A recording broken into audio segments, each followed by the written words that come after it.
Hello, hello. This is Michele Demore, living life holistically, and this is Holistic Hour. Thanks for joining on the show. Well, how are you feeling? That's the question. How are you feeling? Are you feeling alive, energetic, positive, raring to go? Are you feeling at peace? Are you balanced? Are you feeling great? Well, let's just do a quick check, shall we? Head to toe. Any pain, any strain, any aches, inside and out? Do we need to take a 5-minute breather, a few deep breaths, a glass of water maybe, or just a 5-minute break? Meditation, a little stretch? What do you need? Sometimes we are so busy. Can you imagine that we're too busy to figure out what the body needs? That the body is calling us, speaking to us, and we're just so caught up on everyday life and asking this body to do so much that we don't just say, you know what, let me find out what my body needs. Let me see if my body's speaking to me. Is my body asking for some water, some liquids, some minerals? Like, we are just too busy. Doesn't that just sound crazy to you? We take a 5-minute break from our screen. Well, if you do that. And we take a break from our kids, family, from the TV, and we cannot pay attention to ourselves. Some things we just need to get in order, and that is one thing, focusing our attention on where it needs to be. So, try to implement that throughout your everyday life. Regular intervals during the day, just take a pause, just a couple of seconds. I'm sure you can afford to do that. And just figure out, do I need anything? Is the body trying to tell me anything? Am I supposed to pay attention to something? Just do that throughout the day. So, how was my week? Well, I went into some deep meditation. I said, I'm going to spend a little more time and I'm going to just let this take me to wherever I'm supposed to go. That's the key thing about meditation, not having an expectation and forcing yourself to do something, to be somewhere, just letting meditation flow. And then remember, it's nothing to be afraid of. It's not going into no crazy world of scariness. This is all pretty safe and it's all wonderful. You just got to just open your mind and be free and be still. So I had an amazing experience. I actually started to float. It was wonderful, absolutely wonderful. A beautiful state to be in. And again, I didn't just go into it thinking, this is what I want to achieve. I just sat there and just ensured I focused on my breath. I focused on being in this very present moment and just relaxing my body as much as I can and just letting it flow. Absolutely letting it flow. It was wonderful. So this week's show, we will be joined by Monica Gonçalves. She will be sharing her journey on becoming a vegan. She's Portuguese and Brazilian, and she grew up on a lot of meat with every single meal. And she never thought she'd become a vegan, a bit like myself. But here she is. 2 years and 8 months, she's a vegan. And it's so interesting to hear these stories, about transitioning, because a lot of people think it's harder than it is. Everyone's experience is so different. But a lot of people I have spoken to are like, no, there's no way I could give up meat. I could give up fish. But I was there at once. At a point, I was there when I said, I can't give up the fish. I can't imagine becoming a vegan. And here I am. What would it be? 4 years, October. It's an individual journey, but it's not impossible. So it's really good to share and to find out how others have, taken this journey, taken this chapter, what that meant for them, what it looked like. And it can also open your eyes to see that it's not impossible. It's just about understanding food and understanding the journey you're on. Not comparing yourself to others, not seeing this as a race, but a requirement in order to live life to the fullest, to have this optimal health, supreme health, and just get the best from your body and from your life ultimately. What's so good about this too is that we are on individual journeys, but we are part of a whole. Everything that affects us affects the whole. So sharing, learning from each other, coming together, inspiring each other and supporting, holding each other's hands, it really makes such a difference on your individual journey.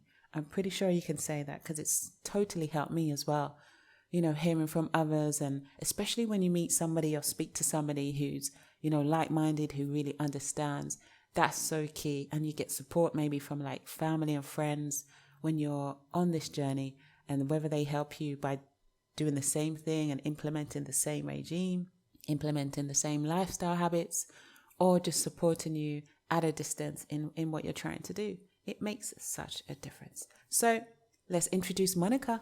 So hi, Monica, welcome. Thanks for joining us on Holistic Hour. Hello, thank you for having me. Great. And what we'd love to hear is all about your vegan journey. From what you told me, you've been vegan for just under 3 years? Yes, correct. Okay. Give us a bit of background and then you can take us on your vegan journey. Okay, so I'm half Portuguese, half Brazilian, but I've been living in the UK for the past 10 years. Okay. And actually growing up as a Portuguese and Brazilian, they are both cultures that really rely on animal protein. Mm-hmm. So as I was growing up, every meal had, chicken or beef or fish. I mean, there's a lot of fish in Portugal. And so I didn't really come across veganism as I was growing up. Um, but then, obviously, a few years ago here in the UK, it started becoming a bit more widespread. And I thought, oh, okay, that's a bit different to what I'm used to. And being really into the gym, my initial thought was, okay, that would be great, but what about the protein? Right. Which I think is what a lot of people think about when they think of a plant-based diet, isn't it? Their main concern is Definitely. what about the protein? Yeah. And what have you learned in terms of, before I interject and tell my views on that, what have you learned about, I would say, the myth of protein having to come from an animal source? Um, yes, so it is, as you said, a myth because just through the last few years, I just found that there are several suitable alternatives, and I think I'm very lucky to live in the UK where there are even more replacements than say I would find in Portugal. Okay. But yeah, I mean, I can definitely get enough protein. It is still something that I track, and I can definitely get enough of it from seitan, tofu, just making sure I eat a lot of beans um, and lentils. Um, and I think once you start looking at the small things that you can eat during the day, it just adds up to make enough protein, like, putting some nutritional yeast on your pasta or having some seeds. It does add up. So I think that you can definitely get enough protein. Right. Um, yeah. I think a lot of it is also about the knowledge and the education. If you don't understand food, or if you're not aware of the different types of food options there are and the content and what the food comprises of, then it kind of doesn't help you with your decisions. So I think a lot of it is understanding where the protein source comes from, and not being afraid to try alternatives and do the research, because we have animals that, like cows and goats, that eat plants. They have plant-based diets, herbivores, and they're big and strong and tough. And the real protein source that we should be eating is actually from the plant kingdom.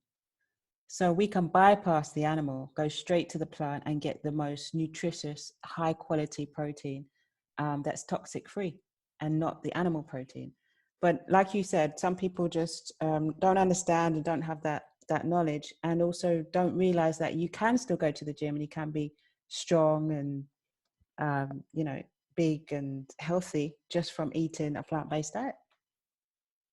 Yes, yes, definitely. Yeah, I think there is a lot of lack of understanding, and also maybe trying to go with what you are used to, Right. rather than finding these alternatives, isn't it? Absolutely. And yeah, and I think, as you said as well, it's important to focus on the nutritional value, because um, I mean, the plant sources would have enough fiber along with it, as well as other minerals. And in terms of the meat, I mean, you don't even know. And if we're talking in terms of the nutritional quality of it, so much of it has antibiotics, isn't it, that you end up ingesting when you consume animal products. Exactly. So you take on Um, everything that that animal has consumed and all the toxic waste as yes, well. yes, exactly. So you come from a background where you used to eat so much meat and that was part of your diet. How did you get to the veganism? Tell us about this transition, any challenges, and what really inspired you to make that choice. So what inspired me was a philosophy, actually. Mhm. So actually, first I was reading a book, *Sapiens*, where he talks about the development of human species, but also in terms of how all the other animals evolved.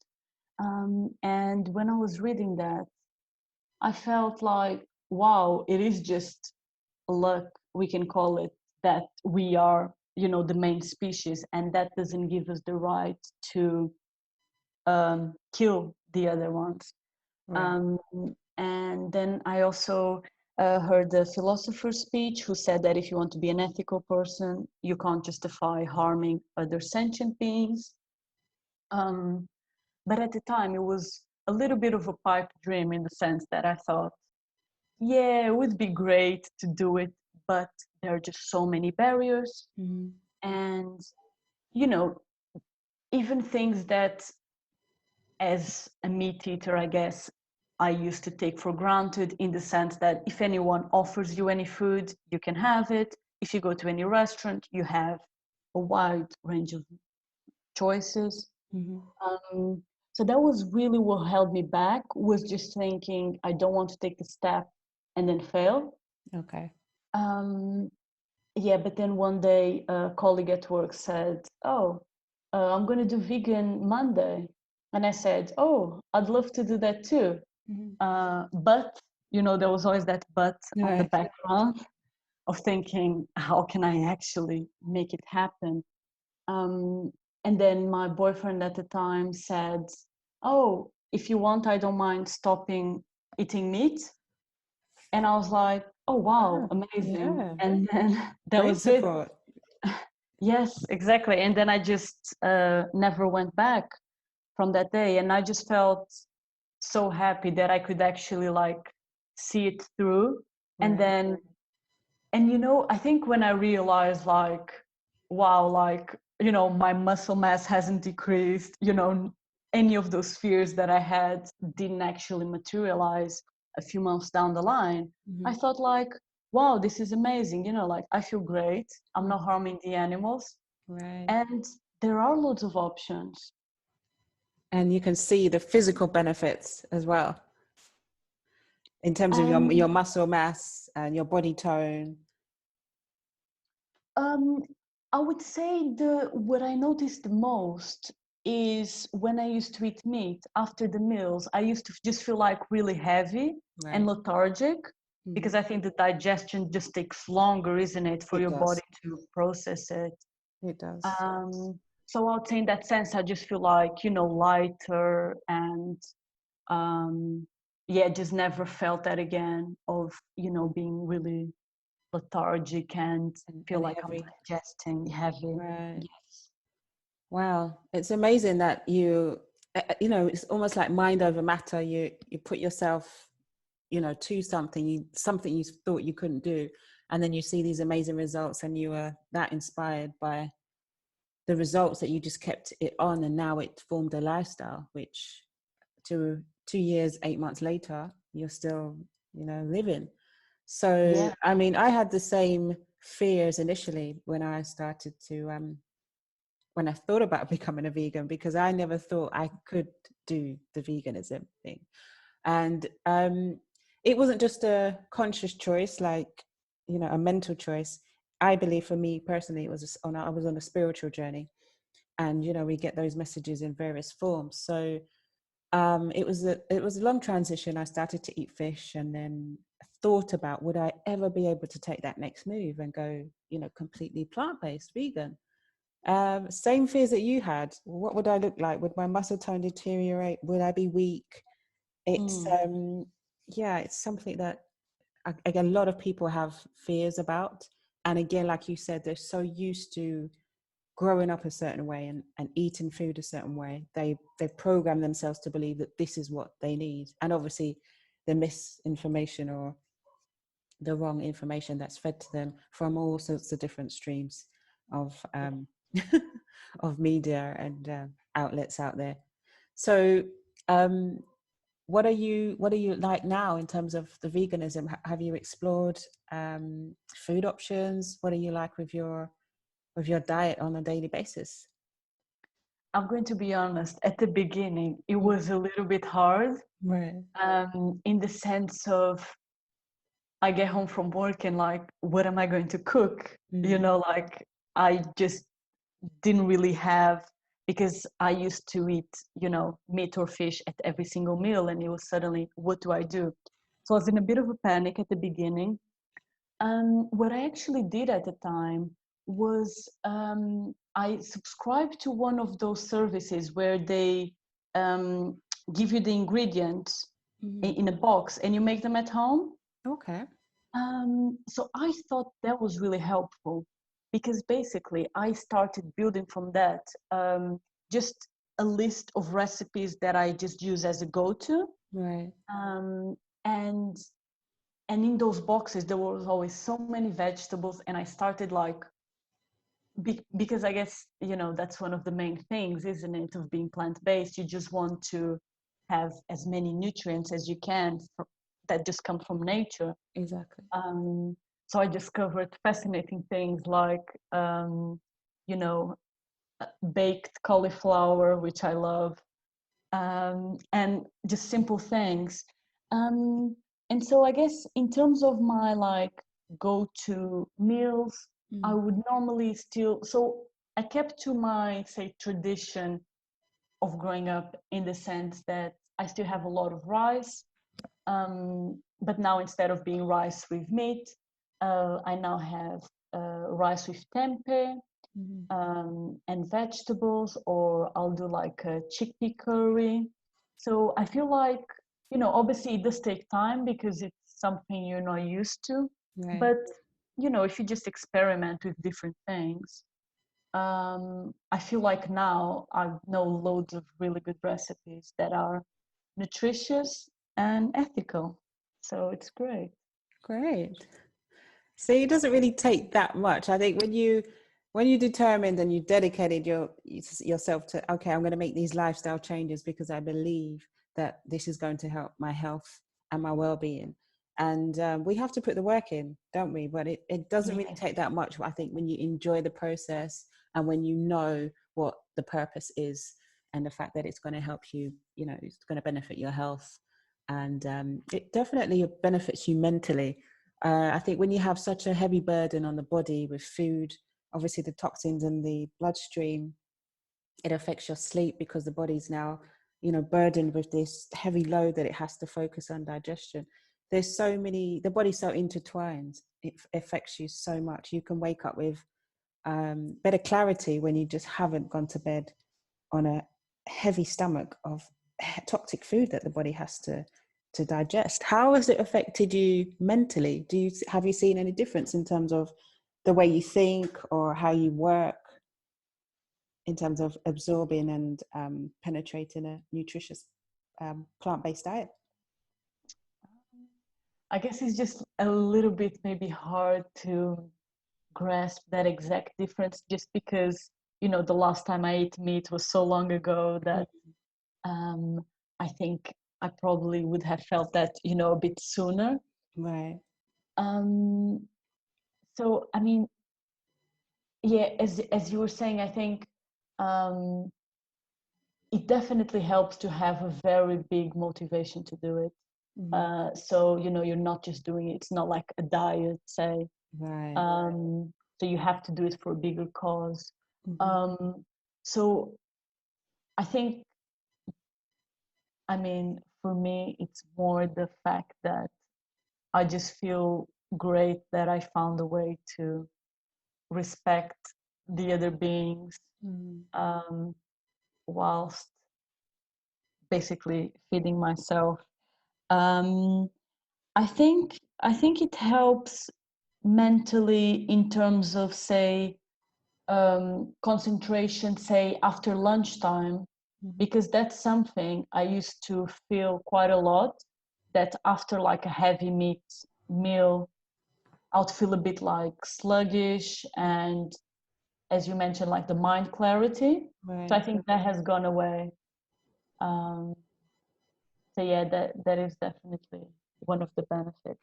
Great. I know what you mean though. After a while, even myself, I look back and I can't even remember eating meat. Like when I try to physically imagine, you know, biting into meat and chewing it, I can't ever remember doing it. I know I did it, but even the transition is quite interesting, because I do remember the days, and my brothers tease me up until now, when I was going through the transition from meat to fish. And you know, we'd be cooking and I might say, okay, I'll take the topping off of that, but I would still eat that dish that's been cooked that's been cooked in that meat or whatever it was. And it was, you know, it was really hard sometimes, but then there was always that desire to want to just leave it out, because I was always conscious about health and knew that, you know, there were toxins in this food and this wasn't for me. But I remember the transition being quite an internal push-pull. It was challenging, and especially being around a family, other people who still consumed meat, Yes. you know. So I think that's, you know, you have to have that mental strength, but it is hard if you're within a group or a family that, you know, is doing the opposite to what you do. So your boyfriend at the time, that was so supportive of him to say, look, you know, I'm going to do this with you, hold your hand, support you, we're going to do this together. It makes such a big difference. Yes, it did. So I guess I can say I was very lucky. Yeah. And like when you had that day at work when they said, okay, they're going to do vegan Monday, I think, you know, when we do stuff collectively as a group, it helps you to kind of stay motivated. You're doing this together, you're sharing your challenges together and supporting each other. So whether that's, you know, at work, at home, you know, if people are out there Yes. thinking about, okay, I want to make these changes, but let me do this as a family. How can we help ourselves? Implement a day of the week where you have a vegan day. Yes, exactly. But it's funny because the this friend who said at work, "Let's do a vegan Monday," she ended up turning vegan on the same day as me. Wow. Yeah, so she had been a vegetarian for some years before that. But as you say, it definitely helps to have that bond with someone who understands what Right. you're going through. Definitely. Because I had the same problem with my family, as you mentioned, but the fact that they live in a different country, I didn't have to come across that struggle that often. I see. But yeah, I mean, my granddad still doesn't understand, and I don't think he ever will. But you know, it's just different generations, and I just hope that the generations to come will have that as a real option and will definitely like see the benefits of it. Absolutely. So do you think you would ever go back, even to like fish maybe? No, no, because I just don't look at it as food anymore, if you see what I mean. It's just not meant to be eaten. And the comparison I like to do sometimes with people who don't understand, I say, like, would you eat a dead baby? And they say, of course not. And I say, well, that's the same then. Like, I just don't see it as something that needs to be, that should be eaten. So feels out of scope. Let's put it that way. I totally understand you on that. And it is more than just, it's more than the palate. It's more than pleasing and satisfying your taste buds. And that's why I really believe it's not just a mental choice, it's also a physical and spiritual aspect that comes into play, that tells you and tells your spirit on many levels, this is what the body's yearning for, this is what we should be consuming, this is what we're physiologically designed for. The body is adapted to receive nutrients from the plant kingdom and not the animal kingdom. And as you rightly said, we're not supposed to kill another species so that we can survive. We can thrive in so much out there, but again, it's the knowledge of what it is that the food does, and the belief. Sometimes people look at fruits and vegetables as something so insignificant because of the size or the density, and think, how can this sustain me? How can this build my body? But it's there, it's life, it's doable. You see so many vegans that are bodybuilders, athletes that are vegan, people that have been vegan from birth and perform so much better than people that have lived on meat all their lives. So there's facts there, there's real life evidence that we can live and thrive off of the plant kingdom. Yes, definitely. And you touched there on a point of taste. I think one of the most amazing discoveries I had in my journey is that the thing that people think tastes nice actually comes from the seasoning, and you can apply that seasoning to anything else. Yeah, so because if you think about it, if you, I don't know, boil chicken, it's going to be tasteless, isn't it? It's so true. It's so true. Yeah. So we're tricking our taste buds to think that this food tastes so good, but really it's the seasoning, condiments. Yeah, exactly. And if we mimic that seasoning, we can get the same taste. I think the meat industry just has an advantage, which is because for longer it has been, so for example, in my culture, there it's been the norm for so many years. More recipes have been developed around that. But I think that now we're coming into a way where that's changing. And I guess there's so many countries as well that do have a lot of naturally vegan food. And it is tasty just because, they have taken the time to develop all the seasonings around it. Right. So I think if we just spread that message, then people will be more willing to just take it up, isn't it? And I mean, if we're replacing the taste and we're replacing the nutrients and potentially we're adding even more nutrients, who is going to say no to that? Exactly, you would think. And you're adding more value to everything that you're putting into your body. And again, with all of that, now you're going to get a better output, longevity of life, you're going to thrive more, you're going to be able to sustain a more healthier, productive lifestyle because your body will be equipped to do what it needs to do for the longest periods of time with strength, optimal strength. So I think a lot of people right now, though, especially with everything going on, are really making those choices, thinking about those changes and what they're going to look like. And some people are forced to because the foods and the lifestyle that they used to have is not readily available. Yes. So it's a great opportunity, isn't it? Absolutely. To explore the alternative. Explore the greener side of life.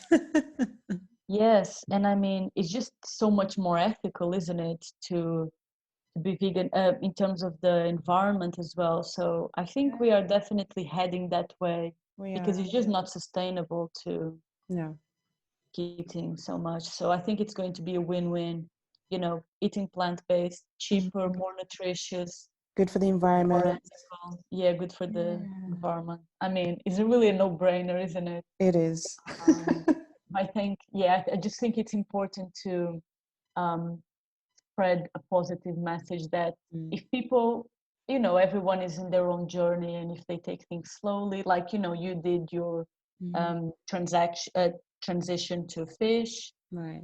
I think we should just be supportive of, you know, slow changes as well, isn't it? Yeah. And as you mentioned before, like, you know, do 1 day a week. Yeah, start Um, somewhere, totally. yeah. And just take the journey. I even remember when I was doing like vegetarian and pescatarian, then I'll do like a couple of months of veganism. And I did that for a couple of years. So, and then I went back to fish, vegetarian, and then went back to vegan. And then it just became up for a longer period. And then eventually I went full blown vegan. So a lot of people think that you have to do this, or they put this pressure on themselves to do this overnight. And it's a bit like when people dive into like a diet program. And that's the message I like to reinforce, that anything we do has to come from a holistic approach. The body, mind, and spirit should be incorporated. And that's why a lot of people fail on a diet program, exercise program, because they're only focusing on the physical aspect alone. The spiritual aspect has to be there. We have to be balanced in all areas. The mental aspect has to be there. So when it comes to veganism or whatever lifestyle diet that you wish to consume, it's not just about, putting that date in the diary and saying, this is what I'm going to achieve by then. Mm, It's looking at yourself holistically. Where do you need healing? What is your journey about? yes. And taking your body, mind, and spirit there, so then you can effortlessly float to where it Yes. is you need to be. And it's a lifestyle. Food is just one aspect of nutrition and living a lifestyle that's sustainable and healthy for the human organism. So once we look at food, what about your relationships? What about your mind, your state of mind, and your well-being? All of those is going to equip you to now stay balanced where your food is concerned. Do you see what I mean? So um, it's a nice place to be, but at the same time, with everything else, it's all about keeping everything balanced, and that is an ongoing daily process.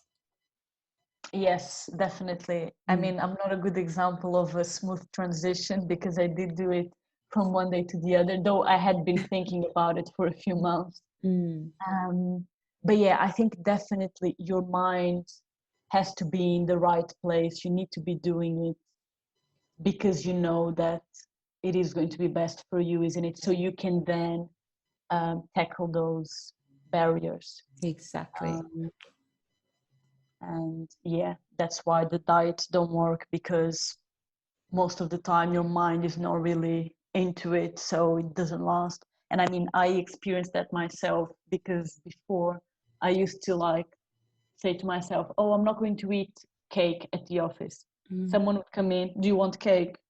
Oh, fine, I'll have it.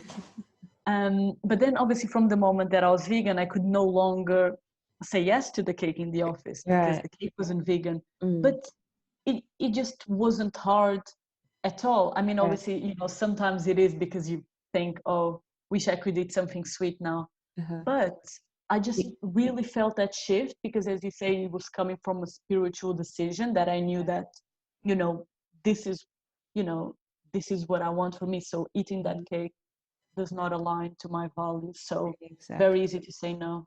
Exactly. It's amazing when you get to that point, though. You're like, wow, I said no to chocolate cake. I said no to carrot cake. I never saw this day coming, but you're just on a different vibration. It's just like, that's no brainer. That's nothing. I can Yes, do that. exactly. And that's just fascinating, isn't it? Yeah, it really, really is. And then to top it off, we have places where we can get vegan carrot cakes and your vegan chocolate cake. But I don't find myself searching them down. If they're there, they're there. But, sometimes I'll have, oh, I feel like something sweet, like you said, but it's not. It's funny how the things we were used to, we don't now try and search for the substitute for the vegan option. It's just, okay. if it's there, it's there, but I don't have to hunt it down because this is what I had in my diet before, and now I'm vegan. I have to definitely find an alternative. And again, it's not about, you really just think deeper about the choices. It makes you think, why am I eating this? Is it just out of habit? Is it out of social pleasure because everybody else is doing it and this is what I'm used to? Or this is actually what I feel like the body's calling for this. This is something that I need to have, not just want to have. Yeah, I mean, to be totally honest, I do love cake, and I have learned, a few recipes to just make vegan cake at home. But I think that point is you mentioned is really important because you do start questioning everything, isn't it? And yeah, I mean, no, I don't eat cake every day from the office. I can have it, every once and again, as you say. But yeah, you really start, I guess you just start from zero, isn't it? And start thinking, okay, what do I want and Yeah. what does my body need? Right. Yeah, definitely. So interesting. Thanks so much for sharing your journey, Thank you. and sure you've inspired others. But I think it's just so good to get an insight into other people's journey. Sometimes people think it's just a one-way thing, and everybody's journey is the same, or this is what vegan looks like. And sometimes it looks scary to people, but really, really isn't. I think it's just as we've discussed, just knowing what you want and doing it for you, not comparing yourself to nobody else, and taking your own journey and not rushing the Yes. process. Yes, exactly. Taking your own journey and enjoying the process. Yeah, and definitely not rushing it. Yeah. Lovely. No. Great. So what's on the menu today? What's on the menu? Yeah, I'm actually one of those people who just think On on the the go. spot. Yeah. So I haven't actually figured out yet. Have you? Haven't prepared ahead. I'm in that mode today. I switched from modes, to be honest. I'm in that mode today. But I have thought about, I have lots of okra. That's one of my favorite foods. So I'm thinking of just doing like a steamed veg again with okra. I have kalaloo. Ooh. Yeah, and I like just finding whatever I have and just making a meal and just experimenting or just throwing everything together and seeing whatever comes out. Oh, So you yeah. probably have the cook's gene that you can just throw a few things together and it turns out amazing. And magic happens. But Yeah. yeah, I just don't think you can go wrong with vegetables though. As long as you're cooking something you like the taste of, you cannot go True. wrong with veg. You really can't go wrong. And they all go together perfectly. I don't think there's anything that doesn't go together. So Yeah, yeah. that is true. But I am one to follow a recipe, so I always like to, Oh, have some really? Okay. instructions. What seasonings go well. Let's see. Uh, yeah. All right, I'll bear that in mind. I have a couple nice recipes that I've put together and Oh, experimented on. yes. Yeah, so Yes, please share. I'll send them your way. All right, lovely speaking with you, Monica. Thanks for Yes, sharing, me too. Thank you. and continue to spread the vegan and the healthy living lifestyle vibes. Thank you. You too. Okay, bye bye. Bye. Wow, that was so lovely hearing Monica's journey. So interesting. Really, really was. And I hope that was useful for you. If you're out there and you want to be on the show, don't hesitate. Get in touch. livinglifeholistically.com.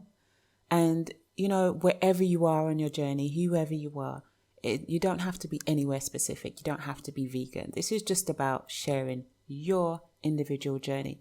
You could be, just starting out, just wanting to know, how it was or what challenges you're having right now, what your interests are. Have you tried meditation? What that felt like for you? What your struggles are? Are you having a struggle balancing work and balancing your life? Whatever it is, this is just an open platform, no expectation and no specific requirements, just sharing body, mind, and spirit. Join me on this guided meditation to relax your mind, body, and spirit. Let's start by sitting or lying in a comfortable position with comfortable clothing. Ensure that you have nothing restricting your movement and that you are fully relaxed. Let's start by engaging the body and focusing your energies on every section of your body from toe to head. Engage your toes and squeeze them, tense them, and then release.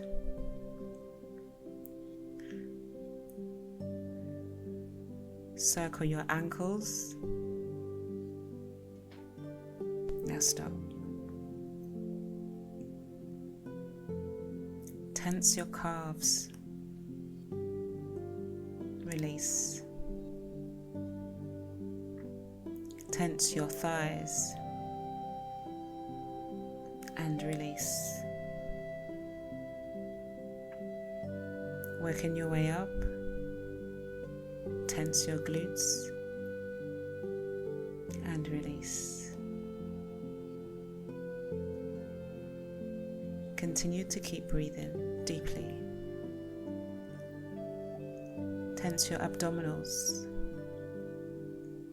and release. Tense your chest muscles and release. Wiggle your fingers. Make a fist and release. Relax your hands.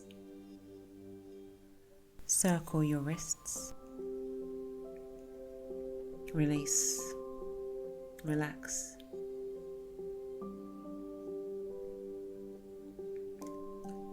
Tense your biceps or your triceps. And now release. Lift your shoulders to your ears and release. Elongate your neck. Stretch as much as you can. And now release. Relax. Continue to take deep breaths.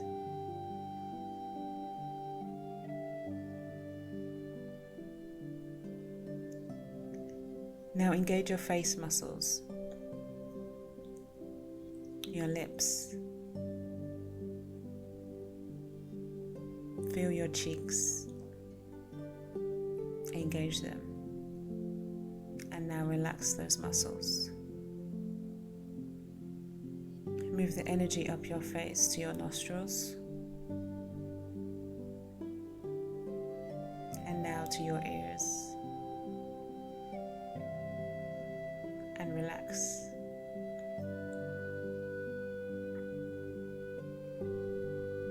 Squeeze your eyes, close them tightly, and now release them. Your eyebrows, raise them as high as you can, and now release them. Your whole body should be fully relaxed. Just keep it there. Relax. Now take a deep breath in and out. A deep breath in and out. Now we're going to breathe deeper and hold at each point. So take a deep breath in for 3 seconds and hold for 3 seconds, and now release for 3 seconds. Hold for 3. Inhale for 3. Hold for 3. And release for 3. So deep breath in.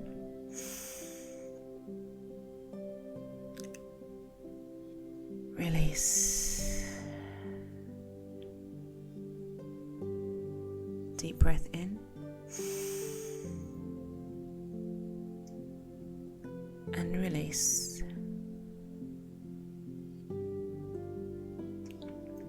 Take a deep breath in through your nostrils and release through your mouth.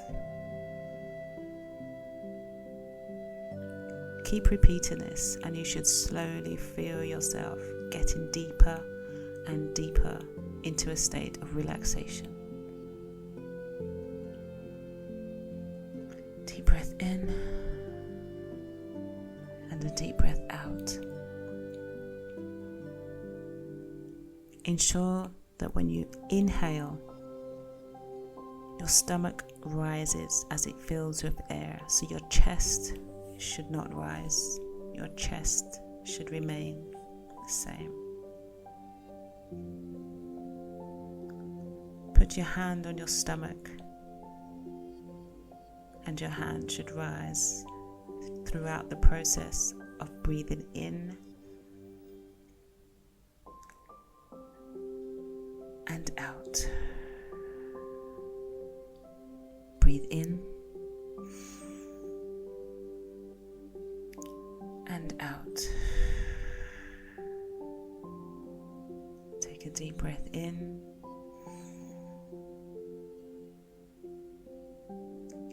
and take a deep breath out.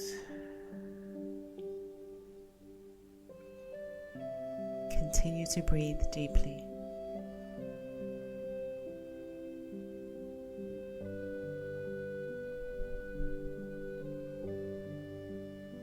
Now that you have mastered and controlled your breath, it's time to control your mind. As you breathe in thoughts of positivity, one at a time, and exhale any negativity. Breathe in a positive thought, exhale a negative thought. Continue to change your thoughts as you breathe in and out.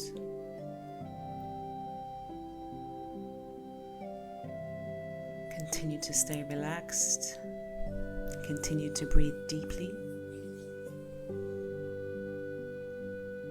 And if your mind wanders, just slowly focus on your breath, breathing in and breathing out to bring yourself back to a state of relaxation. In and out.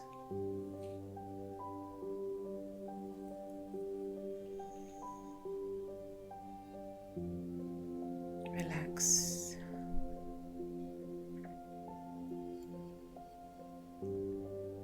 Relax. With every breath out, relax your muscles, relax your mind that little bit more. Relax. Let every thought float away. Breathe in. Relaxation. Breathe in peace and tranquility.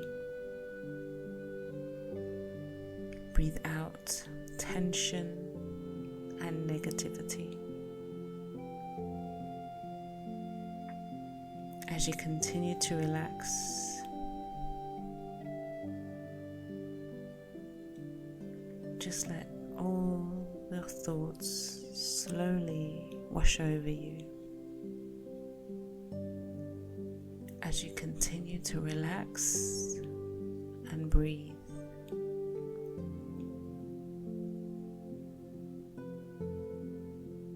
Relax. Relax.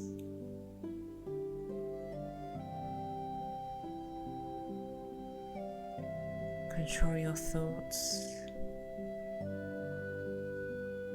and focus on your breath. Just allow your body and your mind to float, to breathe, to be still. Be in this moment. Be at one with your body.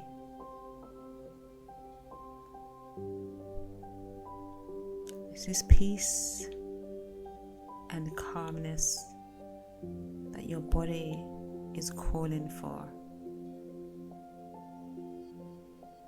Your body is yearning to just be. Your spirit wants to relax in a state of peace and calmness and quiet. Continue to breathe deeply.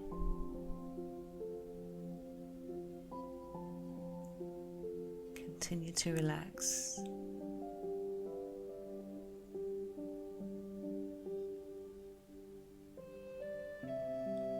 Let every positive thought wash over your body and over your spirit. Let it penetrate into your soul.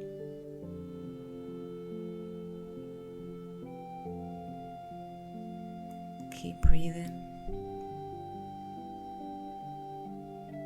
Relax deeper and deeper.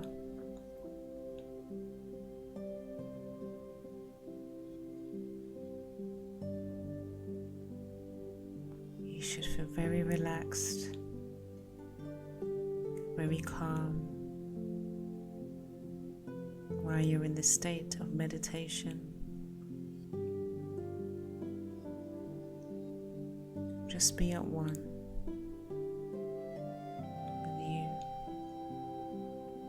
your mind, your body, and your spirit.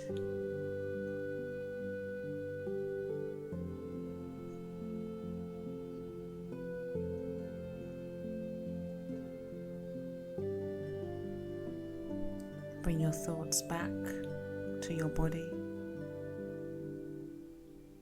Wiggle your fingers, wiggle your toes.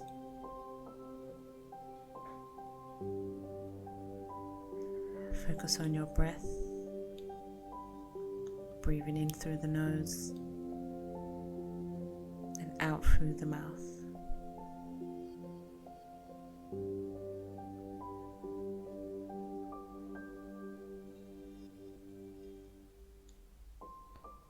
Focus on bringing your awareness back to your body as you slowly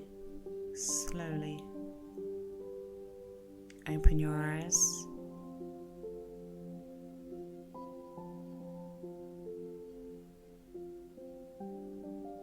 Continue to breathe. Continue to relax. And continue to be in the state of balance and peace and positivity.